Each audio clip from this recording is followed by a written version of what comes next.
decided that he needed guards, like the early Secret Service. So this is a member of Washington's lifeguards, and they were protecting George Washington, General Washington.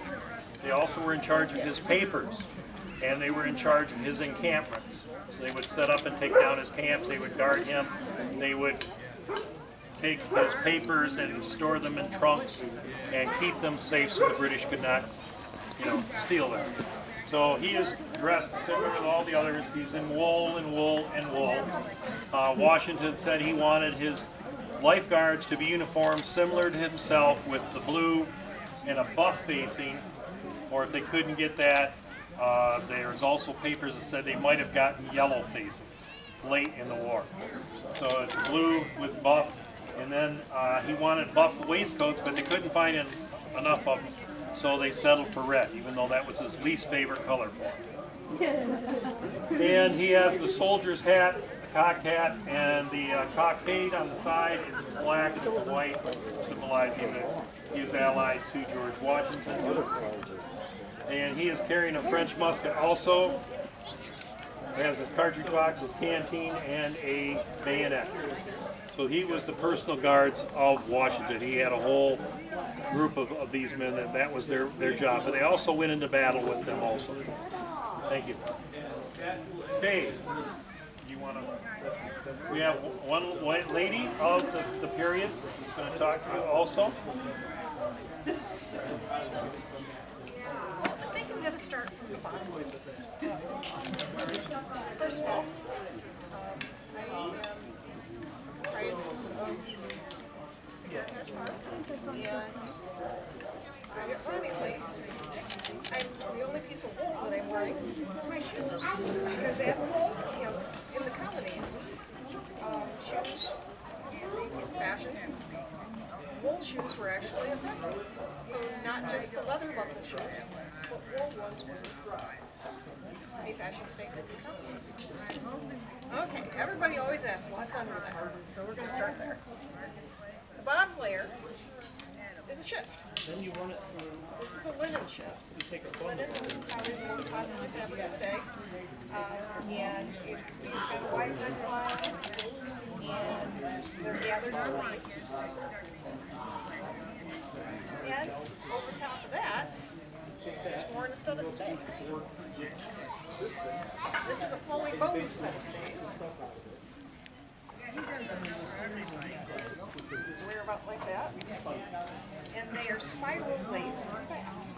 You can see how they're kind of offset like that. So it kind of goes together like a spiral round oval. Okay.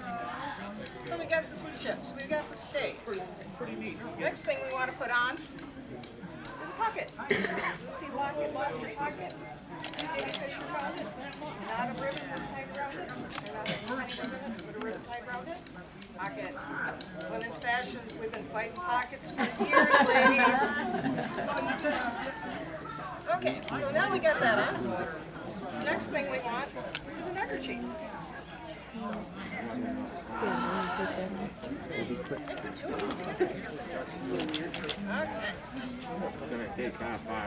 So we have the neckerchief, and it's got a split middle, and that's put on over top of that. And you want to tuck that in because the next thing you're putting on is your petticoats. Sit down. There's so many places over here. I forgot rule, ladies. Socks and shoes before stays. Trust me, it's a thing. Now the petticoats are often a lot like two aprons that have been sewn together in stitches. Because Sit down here, I'll go back. your front is being tied to your back. So it's being tied. I want to sit there, I'll sit back here. The back is being tied up there. And if you're thinking, oh goodness, there's You're a good. lot. You're good. Yeah, right. There's a lot of laces. I tend to wear two petticoats.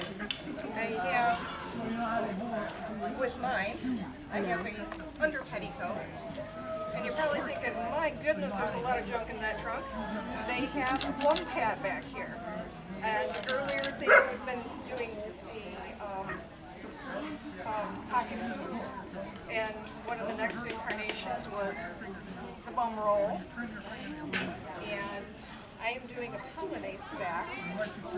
And what I have here are just a couple of loops that are sewn on the other side that kind of bustles my oversight. Having a matching petticoat for the gown is not is totally a fashion statement. This is a closed-fit gown. It is pinned in front, and I think that's totally a thing. The low neckline is a fashion today. One of the things that you find also with the clothes fit, this is coming up later. It's more 1780s-ish, just after we have the leather and and another fashion for the ladies was to have your elbows covered. And caps were a big thing too, especially and nice little. Any questions? Yes.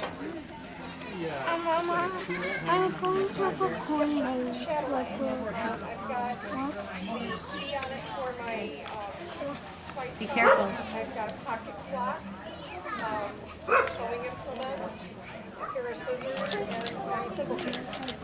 Because it is a part of my occupation as a seamstress and fiber artist.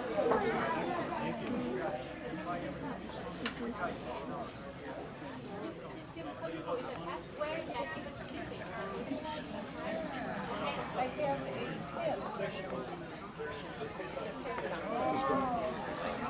It's actually a very long piece. And I don't have the scroll on it. That's often what I'm going to be wearing outside. How many of those outfits would a woman on average have? Depends on their station in life. This is a cotton, and it would have been